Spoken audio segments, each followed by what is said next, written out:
এই প্রথম আমি এই ধরনের কেক বানালাম। Hello guys, welcome to my new vlog.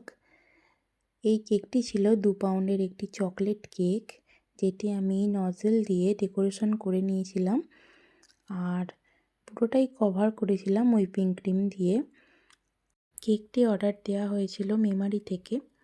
যেই দিদিভাই কেকটি অর্ডার করেছিলেন তিনি বলেই দিয়েছিলেন লাইট কালারের ওপর রাখতে। তাই আমি যতটা পেরেছি লাইট কালারের ওপর রাখার চেষ্টা করেছি। আর যেহেতু বার্থডে গার্ল ছিল তার কারণে পিঙ্ক কালার আমাকে ফটো পাঠানো হয়েছিল। আমি সেই অনুযায়ী ডেকোরেশন করে নিয়েছিলাম। এইভাবে আমি ডলটার গ্রাউন্ডটা বানিয়ে নিলাম। এবার আমি ড্রেসটা বানাবো। হুইপ ক্রিম দিয়ে আমি কভার করে নিচ্ছি।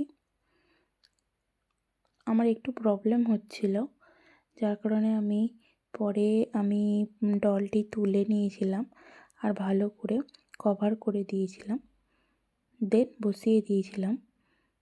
তারপর নজল দিয়ে আমি গ্রাউন্ডের নিচটা ডেকোরেশন করে ডল কেকটা কমপ্লিট করেছিলাম। এবার ডেলিভারি দেওয়ার জন্য একদম পুরোপুরি রেডি। এবার মেমারির উদ্দেশ্যে চলে যাবে। যে দিদিভাই অর্ডার করেছিলেন সেই দিদিভাইয়ের খুব পছন্দ হয়েছে। আমার ভিডিওটা ভালো লাগলে অবশ্যই সাবস্ক্রাইব করো আমার চ্যানেলটা আর পাশে থেকো। Thank you for watching.